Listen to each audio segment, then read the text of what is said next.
ureum dan kreatinin itu setidaknya membantu membedakan apakah dia renal azotemia. Ya umumnya karena gangguan keseimbangan cairan, ya dehidrasi umum. Atau postrenal azotemia, ya umumnya karena obstruksi, biasanya paling banyak di situ. Atau penyebab memang primer di ginjal, kemampuan filtrasinya memang tidak ada, rusak. Penyakit-penyakit yang tentu yang mengganggu proses filtrasi tadi. Tapi dengan memeriksa ureum dan kreatinin dengan beberapa bantuan pemeriksaan yang lain, nanti alat uji yang lain, itu kita akan tahu nanti apakah dia pre-renal azotemia, renal azotemia atau post-renal azotemia. Ya. Nah, contohnya ini, jadi kita akan bisa bedakan antara pre-renal azotemia dengan acute renal failure dengan beberapa uji.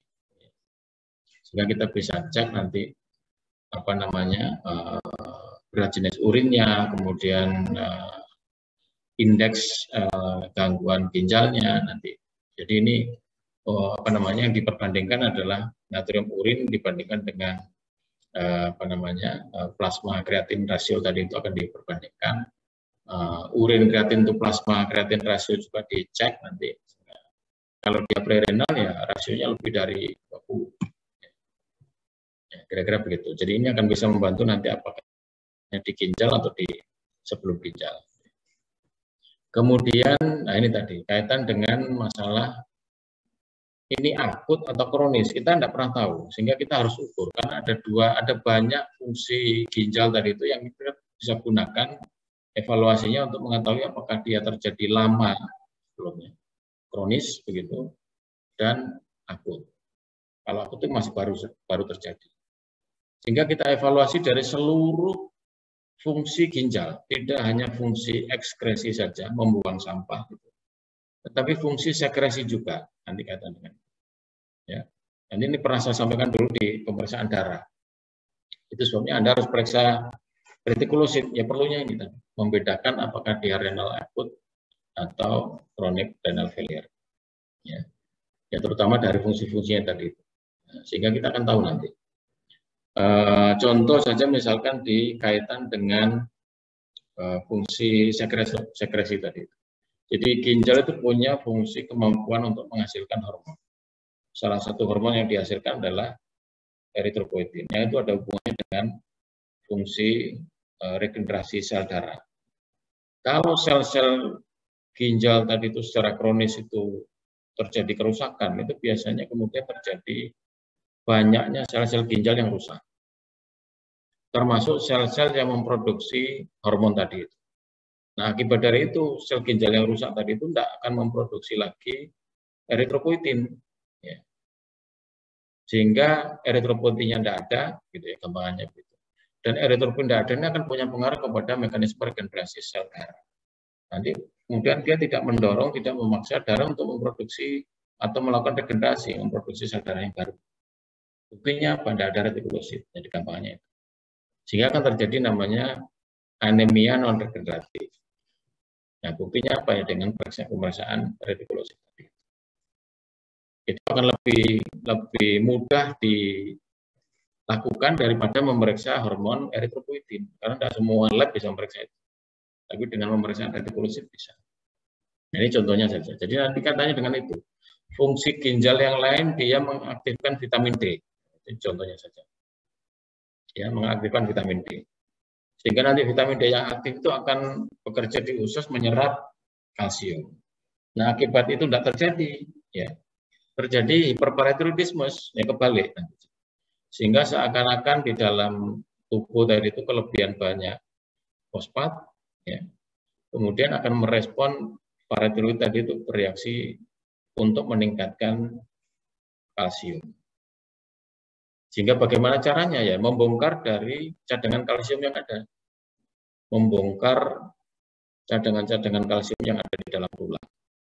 Sehingga akan terjadi mobilisasi. Ya. Kalsium-kalsium yang di tulang tadi itu digunakan untuk mengimbangi rendahnya kadar kalsium yang ada di dalam darah. Karena tadi fungsi ginjalnya tidak bekerja dengan baik. Nah, akibat dari itu kalau terus-menerus terjadi, maka akan terjadi kehilangan banyak kalsium di dalam darah, sehingga terjadi yang disebut sebagai osteodistrofia. pembongkaran distrofi ya, pembongkaran tulang. Banyak sebab-sebab yang lain nanti. Nah, ini bedanya antara akut dan kronik renal failure. Nah, lagi-lagi begitu. Jadi kalau akut biasanya dia membesar, kalau dia sudah kronis ini karena sel-selnya banyak yang rusak digantikan, apalagi nanti digantikan jaringan ikat sehingga dia akan small, akan mengecil, limpes, dan lebih padat biasanya. Sehingga dengan X-ray nanti akan kelihatan lebih putih. Ini ciri apa namanya bedanya antara kronik dan akut renal failure. Oke, kemudian nah terapi, nah ini standar terapinya, terapi guideline. Kalau Anda menemukan kejadian tadi itu, cek kembali apakah kemungkinan berasal dari nefrotoksikan. Apapun yang menyebabkan bahan-bahan kimia tadi itu merusak ginjal, hentikan semua.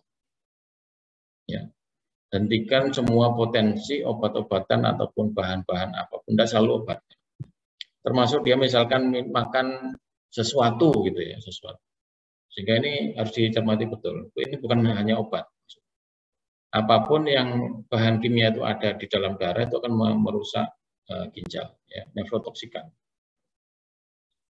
Termasuk misalkan dia makan anggur, makan kismis, apa itu ada bahan-bahan di dalam itu kemudian mampu merusak ginjal. Ya. Nah, ini harus dihentikan. Kalau ada bahan antidotanya, misalkan antinya, itu bisa diberikan. Ini contoh saja. Kalau dia betul mengalami apa namanya keracunan etilen glikol misalkan. Jadi etilen glikol itu prekursor karbohidrat sebetulnya. Tapi kalau dia berlebihan dia memang jadi racun. Anda bisa berikan alkohol dehidrogenase atau N-acetylcysteine. Kalau Anda tahu dugaan kuatnya dia minum paracetamol misalkan. Ini sering kali terjadi masalahnya.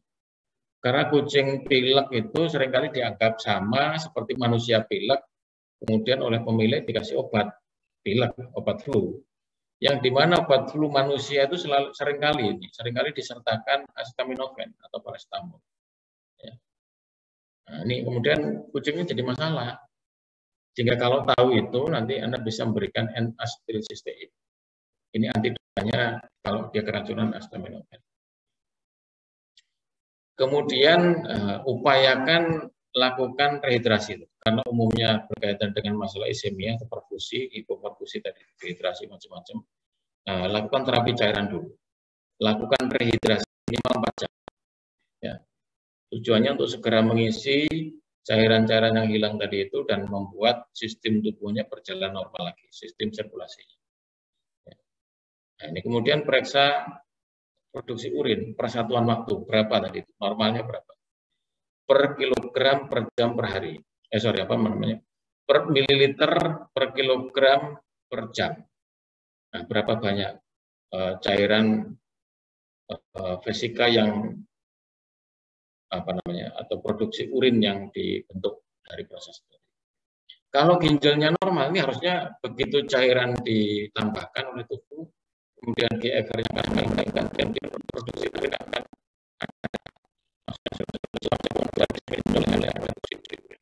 ini apa di dalam vesika itu sudah terisi cairan urin. Nah, kalau tidak terbentuk produksi urin, ada evaluasi, ya dipaksa, ya tentu saja, dengan memaksa kinerja ginjal secara maksimal. Pakai apa ya, diuretik. Ya, kalau Anda paksa dengan ginjal dia tetap tidak ada produksi urin, berarti ginjalnya susah. Bisa dipahami. Karena itu harusnya prosesnya berjalan begitu. Begitu ada banyak cairan di dalam darah, baik itu dengan minum, misalkan kalau dia normal, ini akan membuat GFR akan meningkat. Glomerular filtration rate-nya akan meningkat. Dan akibat dari itu kemudian dibuang cairan tadi itu menjadi kencing. Kalau tidak terjadi itu, maka pertanyaan besarnya begitu. Apakah nefron-nefronnya itu sudah rusak? Anda bisa paksa, coba dicek dengan memaksa memberikan diuretik. Kalau dengan pemberian diuretik masih belum ada produksi urin, berarti walaupun cairan tubuhnya itu cukup, maka ginjalnya berarti tidak bekerja. nefron-nefronnya sudah rusak. Akibat apa ya? Akibat dehidrasi tadi. Yang dehidrasi itu akan membuat dari sel-sel ginjal mengalami kerusakan, ya isemia tadi. Karena banyak aliran yang menuju ke ginjal dihambat semua sehingga dia tidak bisa mengirim nutrisi dengan baik, tidak bisa mengirim oksigen dengan baik. Sebetulnya tujuan utamanya adalah menghalangi atau menghambat proses filtrasinya. Tapi karena alat transportasi itu pun semuanya dihambat, ya akibatnya pengiriman nutrisinya, pengiriman makanan, pengiriman oksigennya pun menjadi terhambat. Dan akibat dari itu sel ginjalnya termasuk nefronnya rusak. Ya, kalau rusak, walaupun Anda tambahkan cairan lagi tubuhnya, ya tetap tidak bisa melakukan fungsinya karena sudah rusak. Kira-kira begitu ya. Secara prinsip ini terapinya, guideline treatmentnya akan begitu. Oke, kemudian ini obat-obatannya, ya, karena biasanya tadi itu akan ada gejala bisa saja sampai muntah tadi itu nantinya ya, terjadi hipertonik manitol. Ini tujuannya untuk meningkatkan produksi urin. Jadi ada banyak diuresis yang Anda bisa pakai. Jangan kenal hanya furosemid saja. Ya, furosemid itu dia cara kerjanya dengan menukar kalium dengan natrium. Natrium itu dianggap lebih penting natrium dibandingkan kalium karena natrium itu adalah extracellular fluid, elektrolit. Jadi elektrolit yang penting di luar sel itu adalah natrium. Sehingga dia tidak boleh dibuang. Jadi makanya ditukar dengan mekanisme penukaran kation itu kalium yang dikorbankan untuk dibuang. Kalium, potasium ya. Potasium atau kalium tadi itu adalah intraseluler elektrolit fluid. Ya, cairan elektrolit intraseluler di dalam sel. Nah, dia bisa dikorbankan karena tidak terlalu diperlukan di ekstrasel. Dia dibuang. Nah, itu cara kerjanya furosemid itu. Sehingga nanti kalau lama-lama maka akan terjadi kondisi hipokalemia. Tapi tidak dengan begitu dengan kalau Anda menggunakan hipertonik manitol. Jadi ini bedanya, dia hanya adanya cairan hipertonik itu dengan mekanisme itu nanti cairan di sekitarnya akan datang ke manitol itu. Sama seperti kalau orang diabetes, kira-kira sama. Di dalam darahnya, di dalam itu tinggi kandungan gulanya, atau manitol itu gula juga. Akibat dari itu, manakala dia tersaring melewati batas penyaringan ginjal, ya cairannya pun tetap ikut bersama gula yang tinggi di dalam urin tadi. Ya akibatnya kemudian terjadi diuresis. Jadi ini kurang lebih sama, membuat seperti mekanismenya terjadi diabetes mellitus ini, hipertonik manitol. Kemudian dopamin juga bisa, karena dia ikut dilatasi. Medikasi yang lain yang tadi itu hiperkalemia terjadi. Anda turunkan dengan pemberian cairan yang free potasium atau kalau tidak Anda berikan furosemid. Karena furosemid tadi itu akan membuang kalium. Kondisi hiperkalemia itu timbul karena adanya kerusakan-kerusakan sel yang di dalam sel tadi itu kemudian melimpah ada di luar sel. Jadi intinya begitu. Kemudian gangguan metabolik asam basa nanti bisa ada karena umumnya mereka mengalami asidosis ya. Anda bisa berikan bikarbonat untuk meningkatkan menormalkan kembali kondisi asam basa. Nah, muntah bisa diatasi. Muntahnya sebetulnya bukan masalah muntah di intragastrik tapi extragastric problem. Sehingga reseptor-reseptor yang Anda bisa pakai atau Anda bisa tekan itu menggunakan obat-obat yang sesuai reseptor yang digunakan untuk menekan itu. Sehingga bukan reseptor-reseptor yang ada di dalam lambung, reseptor-reseptor yang ada di dalam kemoreseptor triggerson. Karena ureumnya tadi itu memberi perintah langsung ke kemoreseptor triggerson untuk ke pusat muntah. Tidak ada kaitannya dengan.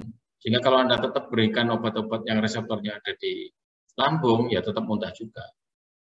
Nah, ini bisa pilih menggunakan banyak pilihan.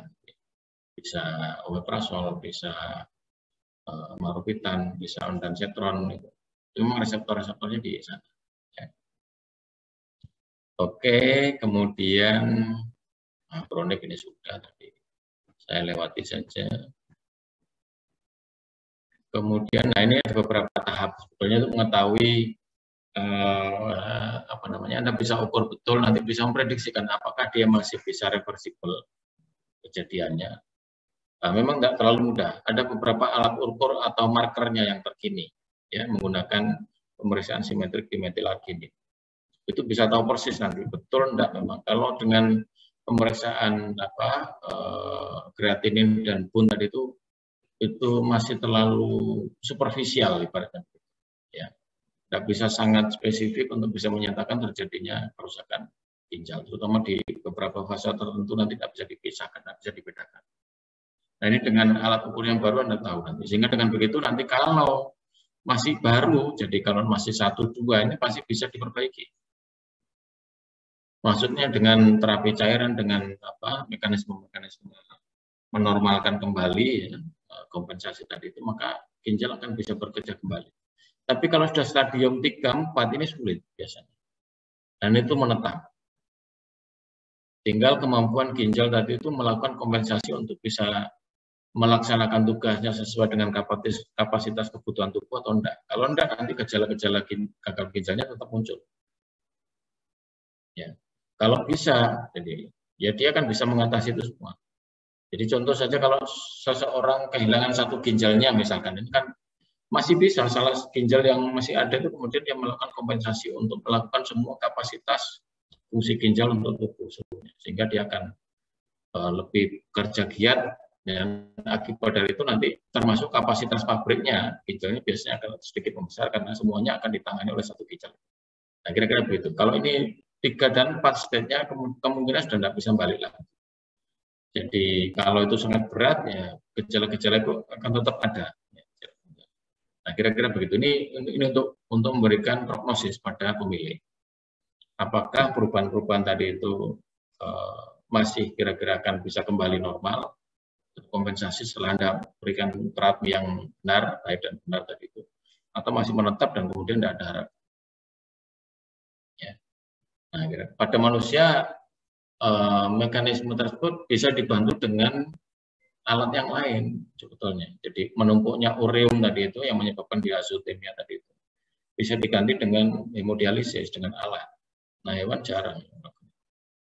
Dengan alat itu ya darah dikeluarkan dari tubuh melalui filter yang di luar tubuh, mesin itu setelah bersih ya kemudian masuk kembali ke tubuh. Tapi dia harus istirahat lama. Kalau manusia disuruh tiduran panjang 1-2 jam bisa, anjing nggak bisa, kucing nggak bisa. Jadi kalau mau melakukan itu ibaratnya kalau seandainya ada, jadi anestesi.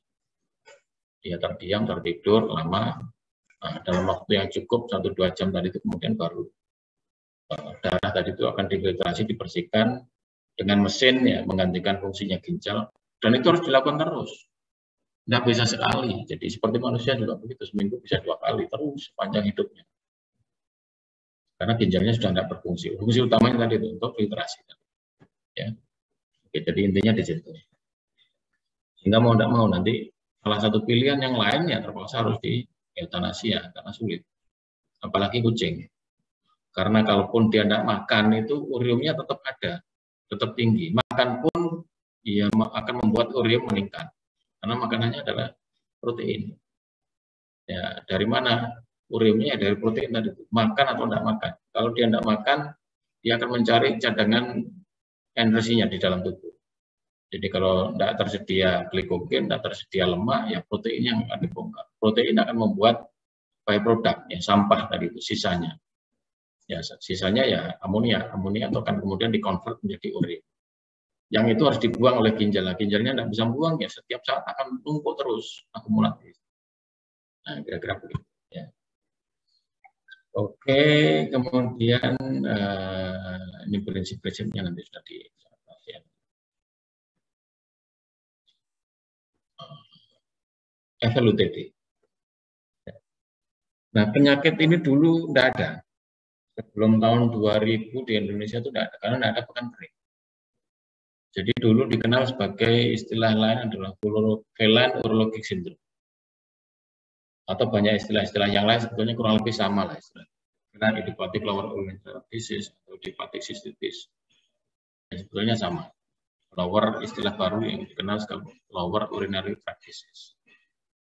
Nah, apa yang terjadi dari situ sebetulnya? Kalau saya memahami secara keseluruhan proses penyakit itu karena pakan. Tadi itu kucing itu harusnya makan daging, ya naturally ya. Karena di dalam daging itu banyak kandungan airnya. Di dalam daging itu banyak kandungan air. Akibat dari itu dia sudah dapat air minum dari yang dia makan. Dia akan nambahkan sedikit dengan minum, drinking water. Nah, kemudian fungsi alat yang lain dia akan mencoba untuk melakukan reabsorpsi oleh tubuh tadi itu maksimal. Itu memang fisiologi bawaannya tubuh, mekanisme alat tadi. Ya. Nah, kalau dia mengalami perubahan pakan sekarang, pakan kering itu kandungan airnya hanya 20%. Ya, akibat dari itu dia kekurangan yang dia asup minumnya. Dia tidak bisa mengkompensasi kehilangan asupan airnya dari pakan tadi itu melalui minum. Ya. Nah, akibat dari itu kemudian ya sama, dia mengalami dehidrasi dalam tanda kutip. Lebih dari itu pada saat dimakan, bahan pakan tadi itu akan, karena dia punya bahan-bahan yang bersifat hiperosmotik. Sehingga air dari sekitarnya tadi itu akan masuk ke lumen untuk melunakkan, mengencerkan pakan. Kalau enggak nanti dia makan kering, keluar pakan kering, tidak bisa dilarutkan. Jadi dengan adanya bahan tadi itu kemudian air yang ada di sekitarnya, di sekitar usus tadi itu pun di sekitar apa ini akan masuk kemudian bercampur dan melunakkan pakan kering tadi. Yang dari itu akibat itu kemudian dia akan melunak, cair menjadi campuran begitu larutan yang sangat cair, kemudian bisa diserap. Tetapi adanya bahan-bahan yang hiperosmotik tadi itu membuat air itu sebagian masih tertahan, terikat ya, pada bahan tadi itu di lumen usus. Yang itu terus terbawa sampai dia didefekasikan, sehingga kadar air dalam feses yang dia makan kering itu lebih basah, lebih lembek. Jadi itu wajar. Dia mengalami yang disebut sebagai osmotic diare. Ya, karena makan kering dia akan tadi itu fesesnya akan lebih lembek karena kadar airnya lebih banyak. Karena tidak bisa semuanya diabsorpsi oleh usus, oleh intestin. Nah, tadi itu pertama dia kekurangan sumber minumnya, dari apa yang dia asup itu kurang, minumnya juga kurang, dia kehilangan lebih banyak itu, termasuk melalui feses. Ya, akibatnya tubuh mengalami banyak kehilangan cairan. Nah, akibat itu kemudian tubuh merespon dengan mengurangi proses filtrasi yang ada di ginjal. Ya, jadi sehingga akibatnya apa? Ya terjadi perlambatan atau penurunan produksi urin. Kalaupun ada, maka kemudian cairan pelarutnya, airnya akan direabsorpsi oleh tubulus. Nah, akibat dari itu, maka urin yang terbentuk ini sangat pekat. Bisa dipahami, sangat pekat. Karena pelarutnya tidak ada, sangat sedikit. Air yang diizinkan untuk dibuang itu sangat sedikit. Sehingga dia sangat pekat, yang disebut sebagai supersaturasi. Pekat sekali, jenuh sekali. Nah, jumlahnya sedikit, dia sangat jenuh, kemudian terjadilah kristalisasi atau kompleks mineral, kristalisasi menjadi banyak macam mineral. Kebetulan di sana ada ureum, ya, ada ureum itu sebagian nanti juga berubah menjadi amonia di situ, ya, amonium. Ada fosfat juga, ya, ada magnesium yang ada di dalam pakan tadi itu, ya, ini menjadi satu kompleks, menjadi kristal urea struvit tadi, MAP atau magnesium amonium fosfat, kristal. Yang tadi itu tidak kelihatan secara kasat mata, tapi sudah ada sedimentasi. Yang dengan pemeriksaan X-ray itu kelihatan. Nah, akibat dari itu, ya, kemudian adanya kristal-kristal tadi itu akan merusak karena dia tajam, batu-batu yang tajam. Ya, walaupun itu sangat kecil itu mampu merusak epitel-epitel vesika. Di sisi lain saya ceritakan dari akibat itu. Pakan kering itu kandungan karbohidratnya banyak. Nah, kandungan karbohidrat yang dimakan itu akan mempengaruhi pH urin. Selain MAP tadi itu ya, selain MAP. Itu akan mempengaruhi pH urin. Yang harusnya dia asam, ini berubah menjadi basa. Ya, adanya pH yang basa tadi itu akan mempermudah pembentukan kristal urea tadi. juga ya. Tapi pH yang basah itu juga mempengaruhi pelindung vesika. Sehingga ada kerusakan lapisan pelindung. Ibarat itu mukus ya ibaratnya. Tapi ini pelindung. Pelindungnya adalah glikosaminoglikan. Ya, pelapis pelindung dari mukosa vesika itu ada yang disebut sebagai glikosaminoglikan.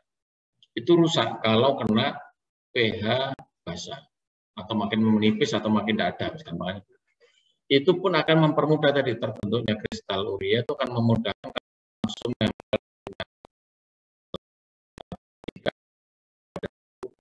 rusak. Sudah tidak ada lagi pembatas, ya. Ada glikosaminoglikan. Itu faktor predisposisi yang menyebabkan kerusakan epitel vesika. Akibat dari itu ada banyak runtuhan sel epitel, ya, di dalam urin. Ya campur dengan kristal dengan ada banyak darah juga keluar. Nah, kemampuan tubuh untuk menghambat tadi itu dengan mekanisme homeostasis. Ada jendelan-jendelan darah dari situ. Nah, itu semua akan bergabung. Adanya runtuhan sel, adanya jendelan darah yang akan jadi gumpalan-gumpalan yang kemudian ini mampu menutup saluran kemih atau uretra. Itu sebabnya seringkali terjadi pada kucing jantan karena salurannya kecil, panjang, sehingga dia tertutup oleh tadi bentukan tadi, ya, membuat dia obstruksi, buntu.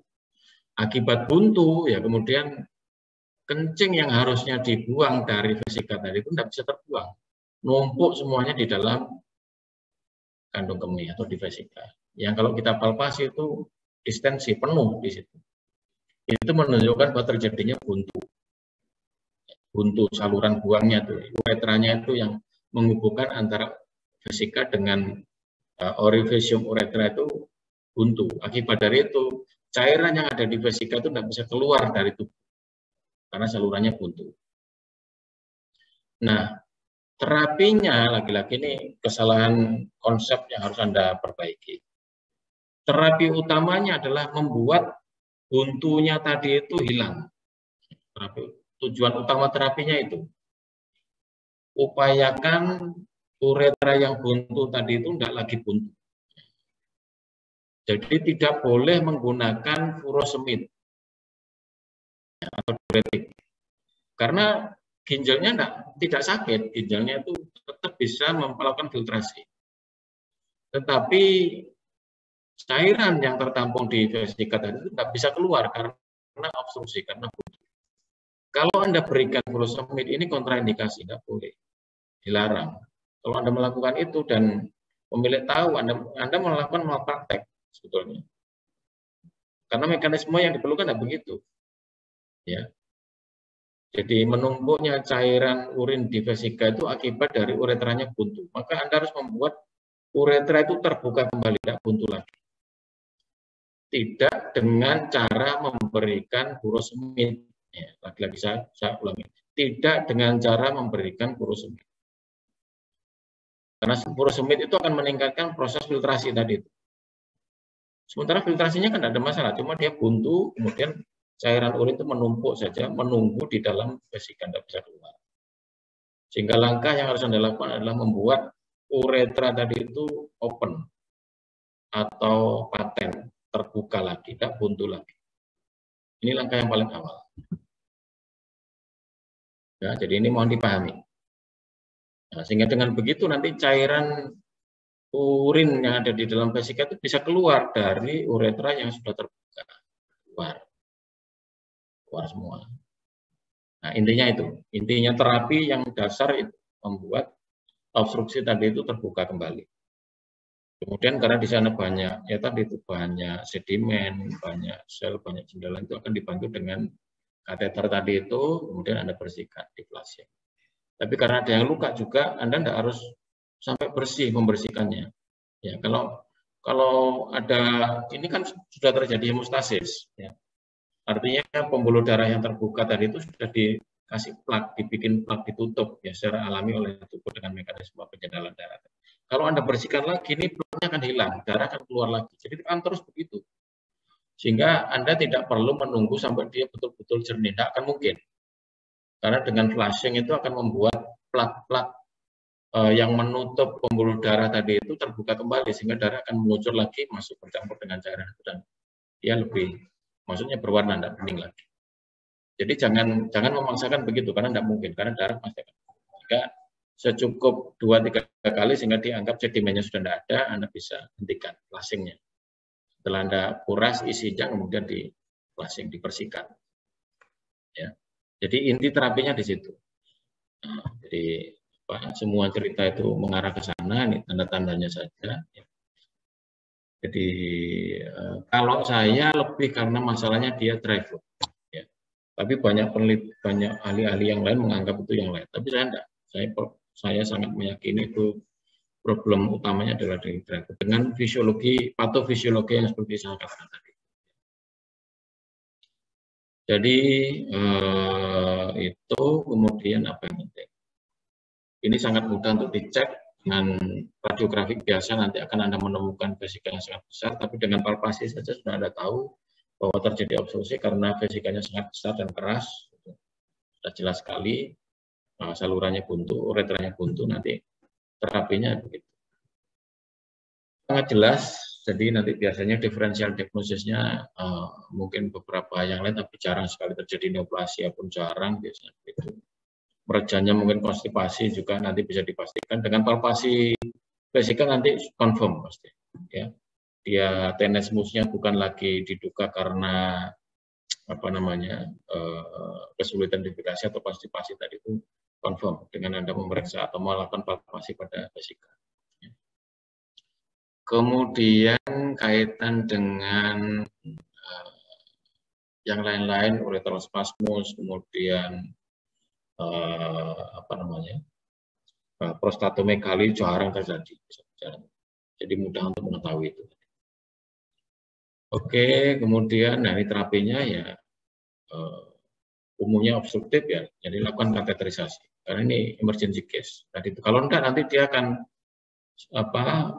cairan urin yang sudah difiltrasi tadi itu enggak punya tempat, kemudian dia kembali ke ginjal. Jika pilumnya membesar, terjadi penumpukan cairan di ginjal, hidronefrosis, macam-macam, bisa terjadi begitu. Ya, kemudian merusak perangkat-perangkat alat-alat yang di ginjal tadi pun, sehingga kemudian terjadi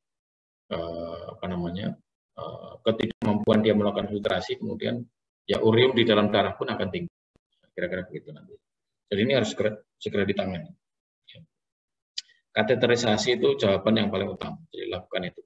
Dengan begitu nanti akan ada berarti membuka lubang yang tertutup tadi itu, dan akibat dari itu kemudian dia bisa mengeluarkan urin yang ada di vesika. Ya. Ada banyak kateter macamnya, tapi saat ini saya suka yang B itu, ya.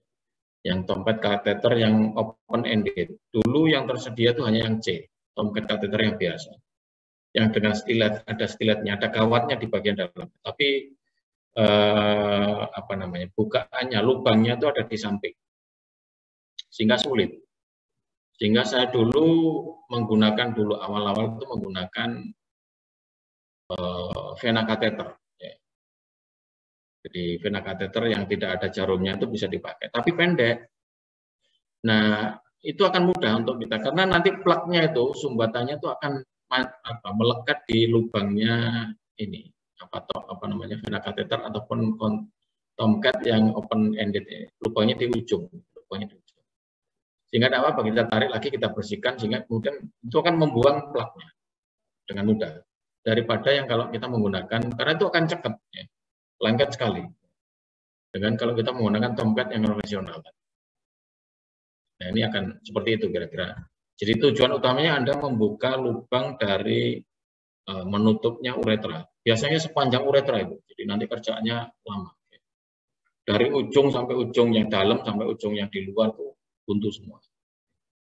Nah, itu ada caranya, nanti Anda harus buka itu, intinya buka itu, yang kemudian dengan begitu Anda bisa bantu dengan menarik, kalau sudah sampai ke vesika ya tinggal disedot saja, dibantu untuk dikeluarkan.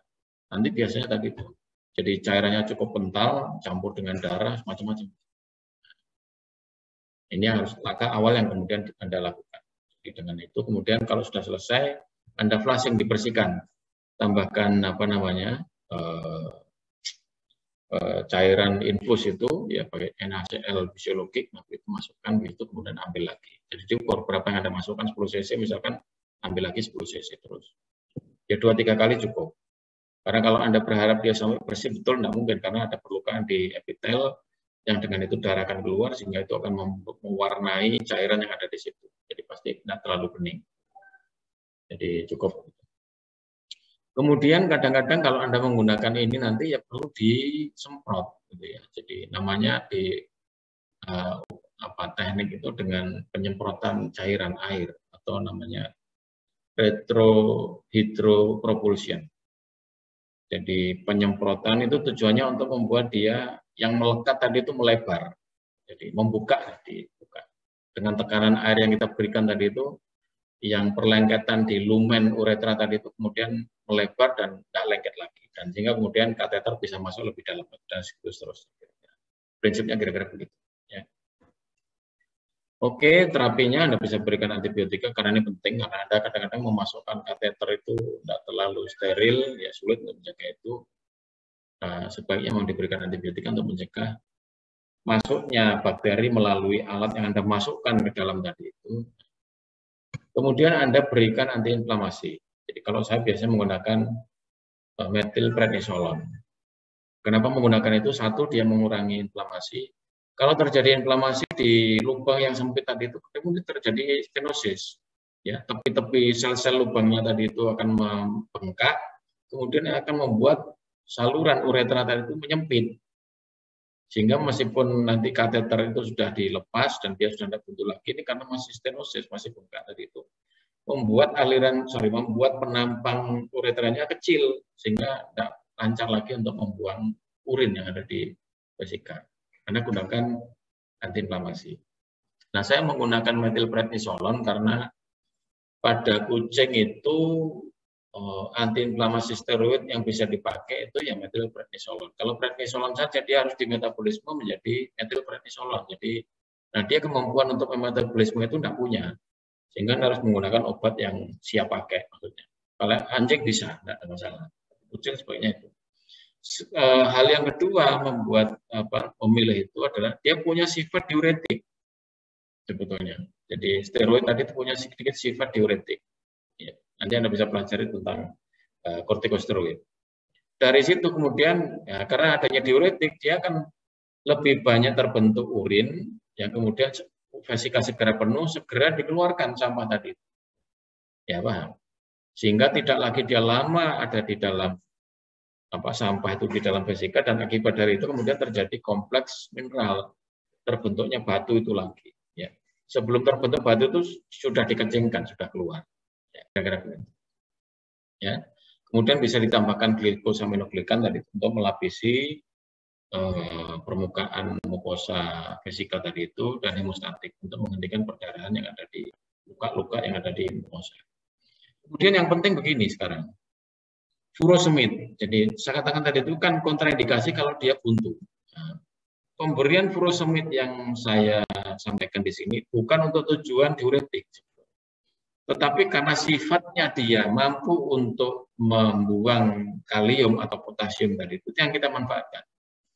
Kematian pada FLUTD itu seringkali kompleksitas dari penyakit tadi itu terutama karena tingginya potasium, tingginya kalium. Dari mana ya? Dari sel yang rusak tadi itu. Sel-sel yang rusak tadi itu ada akibat kerusakan, akibat adanya mineral-mineral tadi itu membuat selnya rusak dan isi selnya keluar semua. Yang itu akan membuat kadar kalium di dalam darah tadi itu meningkat. Nah, kalium itu kation. Itu akan mengganggu depolarisasi jantung. Kalau berlebihan di dalam ekstrasel itu akan mengganggu depolarisasi jantung. Sehingga jantung bisa berhenti akibat tingginya kalium. Nah, itu kita hindarkan. Karena dulu sering kali kejadian yang saya temukan itu, walaupun sudah sukses di terapi 4 ini, dia tetap mati juga. Kalau kejadiannya biasanya terlambat, 3-5 hari dia sudah mengalami gangguan kebuntuan itu. Apalagi kalau lebih 5 hari, apalagi kalau dia sudah muntah.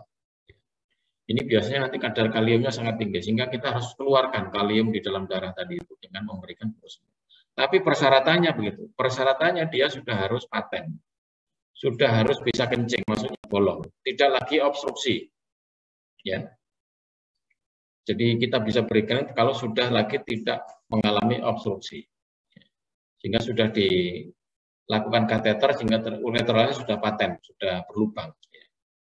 Jadi baru Anda bisa berikan furosemid, itu juga akan menyebabkan diuretik, tapi dalam proses membuat dia diuretik dia membuang kalium, itu yang kita inginkan. Ya. Jadi jangan kebalik-balik nanti di situ. Oke, ini sudah, terutama tadi itu, nanti saya ceritakan yang lain. Kemudian urolit.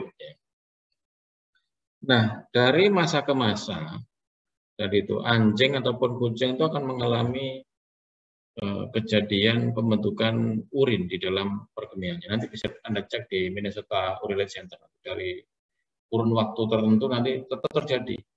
Sebetulnya itu terjadi karena pakan, sebetulnya kalau menurut saya. Sehingga para ahli itu hanya merubah komponen yang mempengaruhi pH urin.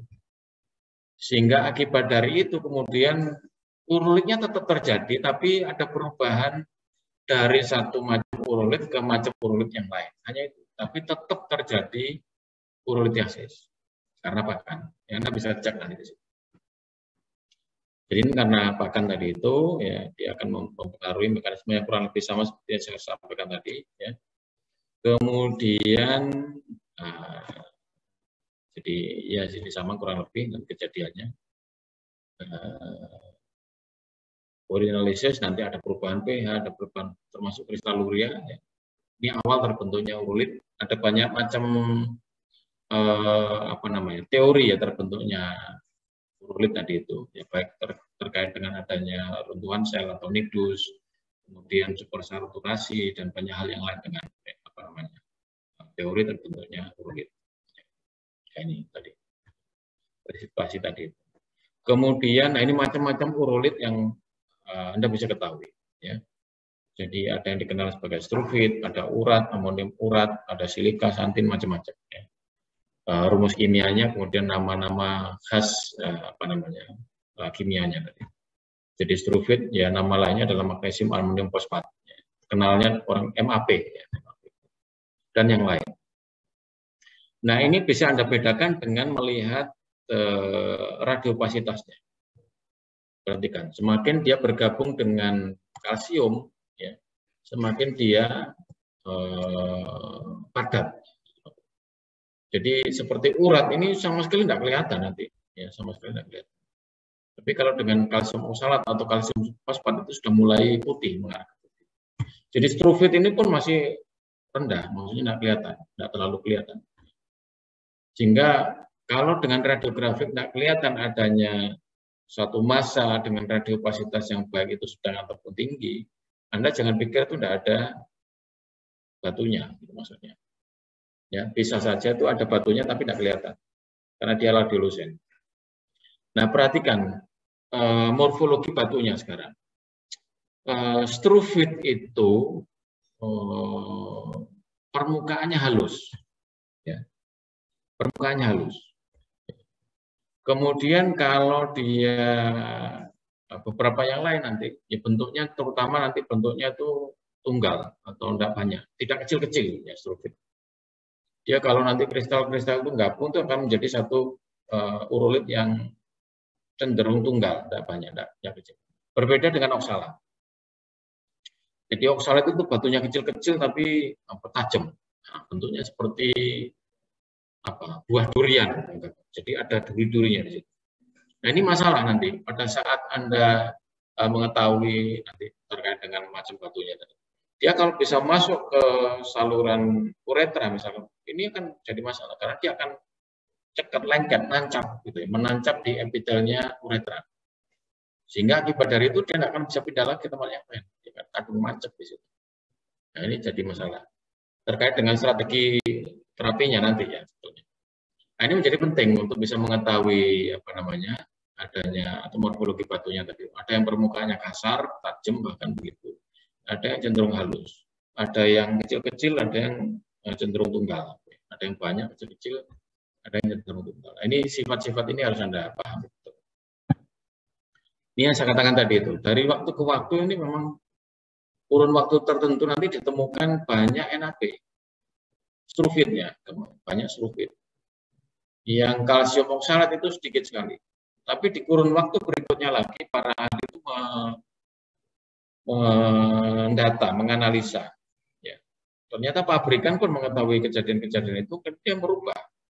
Tapi bentuk pakan itu tetap, sehingga kejadian urolitiasisnya tetap, tetapi batunya kemudian berubah. Karena ditambahkan bahan-bahan lain yang kemudian mempengaruhi pH urin. Akibat dari itu kemudian pH-nya mempengaruhi bentuk batu yang lain. Nah, kira-kira begitu. Hingga di kurun waktu yang lain ini dominasi dari kalsium oksalat itu lebih banyak dibandingkan yang amonium fosfat. Dan begitu terus.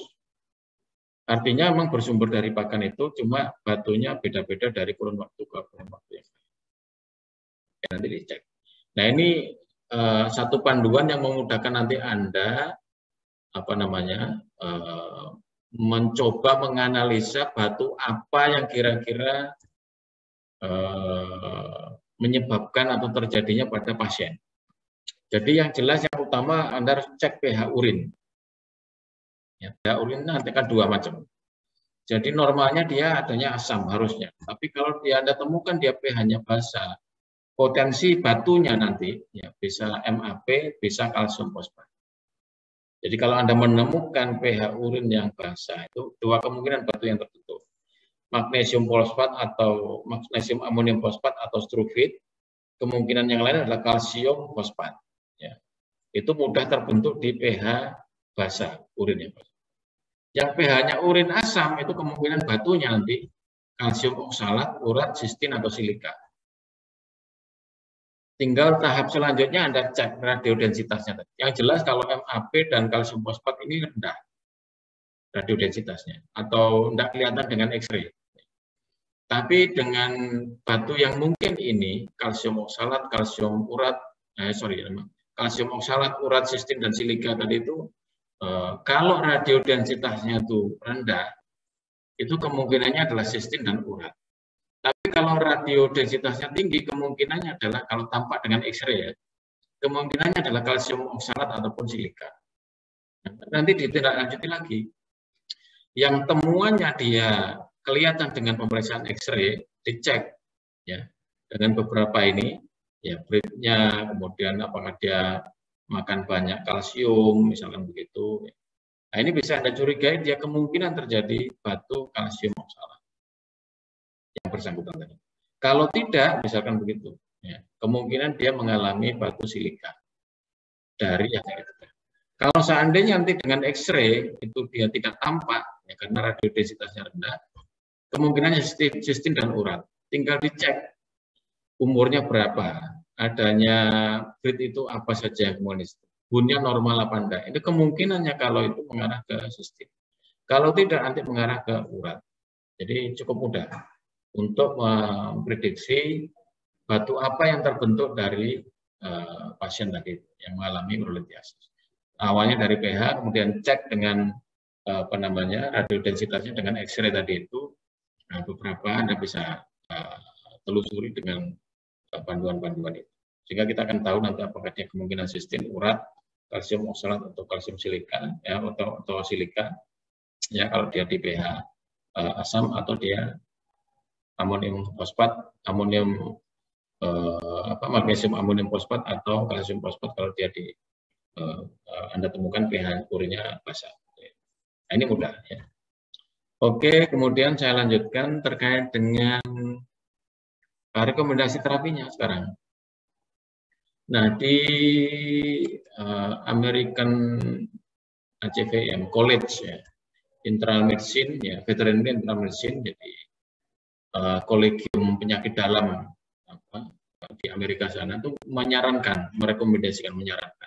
Jadi ada tiga komponen saran, 1, 2, dan 3 ya saran-saran.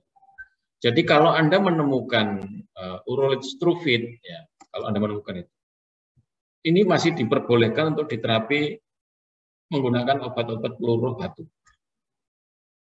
Kalau Anda menduga tadi itu, kalau dicek pH-nya basa, kemudian radiodensitasnya jelas begitu, kemudian apa-apanya nanti mengarah ke MAP, Anda bisa pilih terapinya menggunakan medical dissolve dengan obat peluruh batu bisa. Tapi selain itu tidak boleh, apalagi pada anjing. Karena kalau Anda berikan obat peluruh batu-batu kalsium fosfat misalkan, itu akan menjadi kecil-kecil, kemudian dia akan masuk ke uretra. Begitu masuk ke uretra, kemudian dia akan mengalami penumpukan di sana, karena pada anjing itu terutama, dia punya yang dikenal sebagai ospenis. Nah, ospenis ini akan membuat uretra itu tidak bisa fleksibel. Jadi uretra itu kalau kencing, itu akan ada tekanan air kencing di situ, kemudian dia akan melebar. Akibatnya apa? Batu-batu yang sangat kecil itu bisa ikut masuk ke dalam uretra yang kemudian kalau tidak ada ospenis tadi itu akan keluar. Pada manusia itu seringkali begitu. Ya, air kencingnya nanti akan disertai oleh adanya batu-batu yang sangat kecil atau yang seperti pasir tadi ya keluar ikut keluar begitu. Nah, itu boleh ya. Jadi kalau yang batu-batu yang radiopak tadi itu tidak boleh. Ini beberapa macam rekomendasi Anda bisa baca. Yang kedua ini terkait dengan terapi-terapi yang berkaitan dengan rentetan peristiwa itu tadi. Misalkan kalau hanya beberapa tertentu yang boleh dilakukan terapi tertentu, termasuk adanya uretral obstruction itu butuh upaya untuk kemudian segera dilakukan kateter misalnya. Sehingga ini langkah yang kedua. Yang ketiga adalah langkah-langkah mencegah preventif. Sehingga Anda bisa lakukan perubahan pakan itu untuk mencegah timbulnya batu itu terbentuk kembali. Ya. Nah, kira-kira begitu nanti ada 3 rekomendasi ini yang diberikan para ahli penyakit dalam untuk mengatasi urolithiasis pada anjing dan kuda. Oke, kemudian saya lanjutkan. Ini apa? Uretral obstruction juga sama.